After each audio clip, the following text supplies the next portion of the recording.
E aí galera, tamo junto, tudo bem? No último vídeo vimos sobre as atitudes. Atitudes falam mais do que as nossas palavras.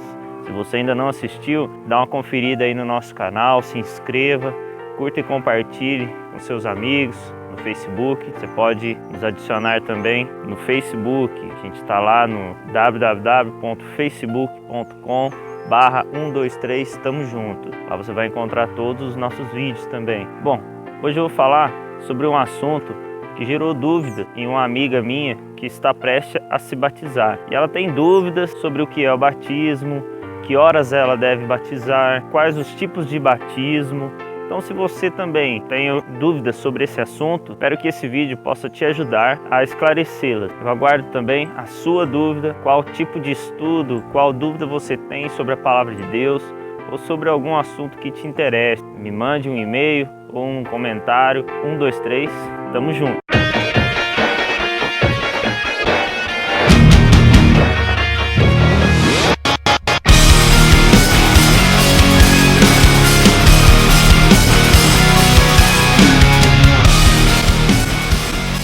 Vamos lá galera, tamo junto.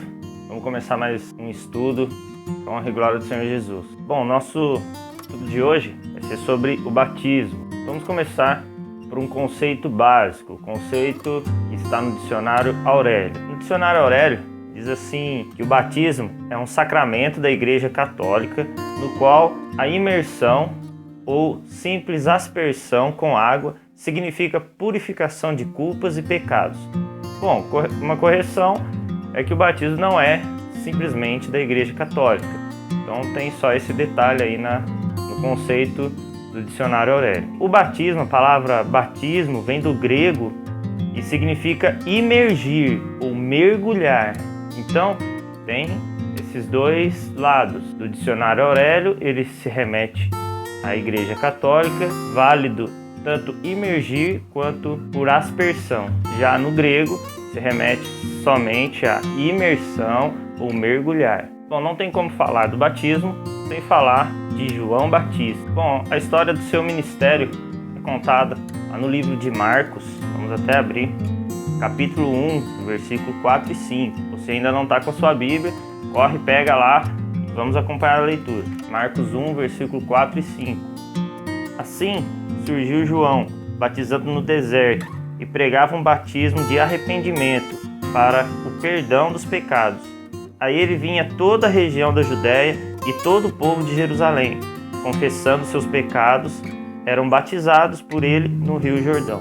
Bom, então aqui começa a história do ministério de João Batista. Então todas as pessoas iam ao encontro dele, ouvindo falar de suas pregações, ouvindo falar que ele era o que batizava nas águas. As pessoas iam ao encontro dele. Bom, então vimos aqui tanto no conceito bíblico, quanto no conceito do dicionário Aurélio e também da origem grega da palavra. Então o batismo, ele representa o arrependimento do pecado. Então, se você não se batizou ou não quer se batizar, talvez você não queira abandonar o seu pecado. Analisando o texto, vamos lá para Marcos 1, versículo 7 e 8. E esta era a sua mensagem: depois de mim vem alguém mais poderoso do que eu, tanto que não sou digno nem de curvar-me e desamarrar as correias das suas sandálias. Eu os batizo com água, mas ele os batizará com o Espírito Santo. Bom, João, ele sempre pregava o arrependimento e também a vinda daquele que iria batizar as pessoas com o Espírito Santo, não somente com água. Agora, qual a diferença em batizar nas águas e batizar no Espírito Santo? Vamos lá para a Bíblia. Atos 1, versículo 5. Pois João batizou com água, mas dentro de poucos dias vocês serão batizados com o Espírito Santo. Qual a diferença entre o batismo nas águas e no Espírito Santo? O batismo nas águas é uma pública confissão da sua fé. Você está simplesmente demonstrando através de um ato que você tomou uma decisão na sua vida de abandonar o pecado. Agora, o batismo no Espírito Santo se refere ao arrependimento e perdão de toda aquela vida imunda que você levava antes. Quando você recebe o Espírito Santo, você recebe uma nova vida. Isso não quer dizer que se você se batiza nas águas, ou por imersão, ou por aspersão, depende da sua religião, isso não quer dizer que você se tornou santo, mas foi simplesmente uma pública confissão de fé. Vai de você agora ser batizado no Espírito Santo, recebê-lo na sua vida e demonstrar através das suas atitudes que realmente você é batizado, você é limpo do pecado. Bom, uma dúvida que sempre surge quando falamos nesse assunto. Para mim ser batizado no Espírito Santo, tenho que falar em línguas estranhas? Bom, vamos para a Bíblia.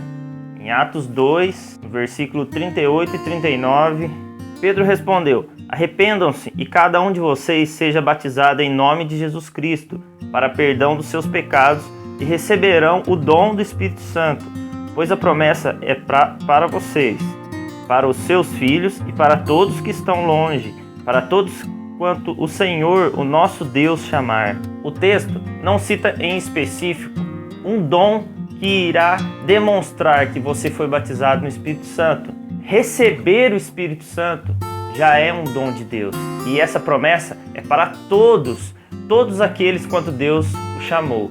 Então não existe um dom apenas específico para aqueles que se batizam no Espírito Santo. Mas receba o Espírito Santo e Ele evidenciará dons e talentos para você, simplesmente para edificar o reino do Senhor Jesus. Lá em Mateus 7, versículo 20, diz assim: seremos reconhecidos por nossos frutos e não por nossos dons. Vamos ver agora o texto de Atos 10, 45 e 46. Os judeus convertidos que vieram com Pedro ficaram admirados de que o dom do Espírito Santo fosse derramado até sobre os gentios, pois os ouviram falando em línguas e exaltando a Deus. Bom, então aqui temos uma história onde mostra o derramar do dom de línguas através do batismo do Espírito Santo. É assim que os gentios, aqueles que não criam na palavra de Deus, aqueles que não acreditavam em Jesus, então até mesmo esses, ouvindo a pregação de Pedro, receberam o Espírito Santo e saíram falando em línguas. Porém, isso é um fato e não uma regra. Isso foi um fato que aconteceu neste dia, neste momento, e não uma regra, pois se fosse uma regra, todos que se batizaram no Espírito Santo deveriam falar em línguas. Jesus era para ter saído falando em línguas depois do seu batismo, pois ele recebeu o Espírito Santo no Rio Jordão através de uma pomba, onde Deus Pai até mesmo ressalta: este é meu filho amado, a quem me comprazo, a quem me alegra. Então isso não é uma regra. Neste mesmo texto mostra que não existe também uma ordem a ser seguida. Primeiro deve se batizar nas águas, depois se batizar no Espírito Santo. Isso não é uma regra, mas você pode primeiramente receber o Espírito Santo através da leitura da palavra, ou talvez ouvindo um louvor, ou ouvindo uma pregação, e você recebeu ali o Espírito Santo de Deus te convencendo de seus pecados, e você se arrepende de seus atos, decide mudar de vida. Neste momento você recebeu o Espírito Santo, você foi batizado no Espírito Santo. Após isso, você pode simplesmente tomar a decisão de confessar publicamente este ato através do batismo nas águas, que foi o que aconteceu aqui, onde os gentios primeiramente ouviram a palavra, ficaram admirados de que o dom do Espírito Santo fosse derramado até sobre os gentios, pois os ouviam falando em línguas e exaltando a Deus. Bom, então vimos que o batismo no Espírito Santo pode ser tanto antes do batismo nas águas, ou depois, ou até mesmo simultaneamente. Essa decisão de você descer as águas pode você também receber o Espírito Santo no mesmo dia, no mesmo momento, e a partir dali você nunca mais ter prazer no pecado. Bom, se você se considera um discípulo de Jesus, tem uma novidade para você. Você tem uma missão a seguir. A palavra diz lá em Mateus 28, versículo 19 e 20, diz assim: portanto, vão e façam discípulos de todas as nações, batizando-os em nome do Pai e do Filho e do Espírito Santo, ensinando-os a obedecer a tudo o que eu lhes ordenei, e eu estarei sempre com vocês até o fim dos tempos. Essa é a nossa missão: ir por todo mundo, ir por todo lugar, anunciar o Evangelho e também batizar em nome do Pai, do Filho e do Espírito Santo. Bom, aí você me diz, mas eu tenho essa responsabilidade de batizar outras pessoas, bom, a palavra de Deus nos deixa essa missão. Porém, Paulo, ele reconhece a sua prioridade. A prioridade de Paulo era anunciar o evangelho e não batizar. Vamos ver esse texto em 1 Coríntios 1,17. Diz assim: pois Cristo não me enviou para batizar, mas para pregar o evangelho, não porém com palavras de sabedoria humana, para que a cruz de Cristo não seja esvaziada. Então aqui Paulo reconhece o seu ministério, reconhece a sua prioridade, aquilo que Cristo o chamou para pregar o evangelho. Se você foi chamado um ministério de pastor ou de líder e você vê essa necessidade, esse chamado na sua vida de evangelizar, de levar a palavra de Deus e também de batizar, cumpra. O ato do batismo não significa a sua garantia da salvação. Não é o batismo que vai garantir a sua passagem para o céu na vida eterna, mas é simplesmente uma obediência à palavra de Deus. Vamos abrir lá em Marcos 16:16. Quem crer e for batizado será salvo, mas quem não crer será condenado. Então vemos que quem crer e for batizado será salvo. Então aquele que crer e obedecer as palavras de Deus será salvo.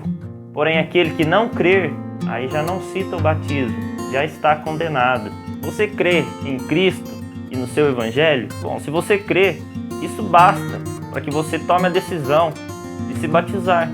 Pois se você reconheceu que essa é a palavra de Deus, essa é a palavra da verdade, você deve cumprir os mandamentos da palavra, os mandamentos de Deus. Lá em Atos 8, versículo 12 e 13, diz que até um macumbeiro se converteu, creu e foi batizado.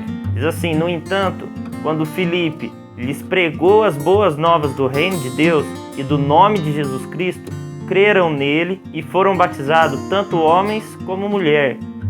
O próprio Simão também creu e foi batizado, e seguia Filipe por toda parte, observando maravilhado os grandes sinais e milagres que eram realizados. Então esse Simão, ele era, diz no texto, que ele era um mago ou praticava feitiçaria. E até mesmo essa pessoa, ouvindo o evangelho através da vida de Filipe, ele se converteu às boas novas, creu no Senhor Jesus Cristo e foi batizado. A única coisa que pode te amedrontar a respeito do batismo é o seu pecado. Bom, lá em Atos 16, do 27 ao 33, também mostra outro exemplo de pessoas que foram convertidas e batizadas. Paulo e Silas, quando estavam presos, o próprio carcereiro, ouvindo o evangelho, ouvindo tudo aquilo que aconteceu, Deus destruiu as cadeias para que eles saíssem, e no decorrer de toda essa história, até mesmo o carcereiro que cuidava de Paulo e Silas na prisão, ouvindo o evangelho, creu, recebeu Jesus Cristo em seu coração e foi salvo, foi batizado. Conta também que ele e todos da sua família creram no evangelho e foram batizados. Lá em Atos 9:18 também mostra a conversão de Paulo, onde ele se chamava Saulo e após a sua conversão, Paulo. E ele descreve ali no livro de Atos, ele sentia como escamas saindo dos seus olhos, onde ele poderia enxergar um novo mundo, enxergar as maravilhas que o Senhor tem feito. E depois desse ato, dessa atitude de Paulo, enxergar todos os seus erros, todos os seus pecados, ele se arrependeu, se voltou para Cristo e se batizou. Bom, o batismo católico romano. Na religião católica romana, o batismo e a ceia recebem o nome de sacramento, onde se refere à necessidade para a salvação. Por isso, se batiza as crianças o mais rápido possível, por aspersão, somente com uma aguinha na cabeça, para que não tenha o risco, o perigo de que se a criança morrer dias depois, elas não entrarão no céu. Bom, então vimos que através da palavra de Deus, a nossa salvação não vem por rituais, mas vem por arrependimento e crer, ter fé no sacrifício de Jesus Cristo por nós. Fica uma observação: como uma criança recém-nascida já consegue entender o sacrifício de Jesus, ter fé, crer e tomar a decisão de ser batizado. Agora, o batismo cristão. Bom, Paulo nos mostra claramente lá em Romanos 6, do 3 ao 6. Ou vocês não sabem que todos nós que fomos batizados em Cristo Jesus, fomos batizados em sua morte, portanto fomos sepultados com ele na morte por meio do batismo, a fim de que assim como Cristo foi ressuscitado dos mortos, mediante a glória do Pai, também nós vivamos uma vida nova. Se dessa forma fomos unidos a ele na semelhança de sua morte, certamente o seremos também na semelhança da sua ressurreição. Então mostra aqui claramente que o batismo deve ser feito por imersão, mortos assim como Cristo foi sepultado e emergidos da água, assim como Cristo ressuscitou. Então a palavra imergir se remete a estarmos mortos para o pecado, como a morte de Cristo. E a palavra emergir, regenerados para servir a Deus, como a ressurreição de Cristo. Resumidamente, então, o batismo é a identificação daquele que já morreu para o pecado e foi regenerado por Deus com o sacrifício e a ressurreição de Cristo Jesus. Se você quer saber mais sobre mortos para o pecado, você pode também abrir lá o texto de Gálatas 6,14 e de 1 Pedro 2,24. Bom, para encerrarmos nosso estudo sobre o batismo, pode ser que tenha surgido algumas perguntas, algumas dúvidas, como surgiu na hora que eu estava fazendo esse estudo. Bom, a dúvida é a seguinte: se o batismo significa matar o pecado que há em nós, por que Jesus se batizou? Jesus tinha pecado? Bom, claro que não. Sabemos que Jesus não teve pecado. Jesus foi o único homem que não conheceu o pecado. Porém, ele se fez pecado por nós na cruz para nos salvar dos nossos pecados. Isso está escrito lá em Hebreus 4, versículo 15. Bom, em primeiro lugar, Jesus ele veio ser o nosso padrão de vida. Ele é o nosso exemplo a ser seguido. Por isso devemos considerar o batismo como uma ordenança. Assim como Jesus cumpriu essa ordenança, nós também devemos cumprir. E em segundo lugar, Jesus veio cumprir a palavra. Ele veio cumprir as pregações que João Batista anunciava como o Messias, que viria após ele para batizar com o Espírito Santo. Isso se comprova lá em Mateus 3:11. Bom, é isso, pessoal. Se ficou alguma dúvida, vocês podem comentar, pode mandar por e-mail ou no Facebook. Fique à vontade, mande seus comentários, suas críticas, sugestões e aguardo vocês no próximo estudo. Se inscreva no nosso canal e 1, 2, 3, tamo junto!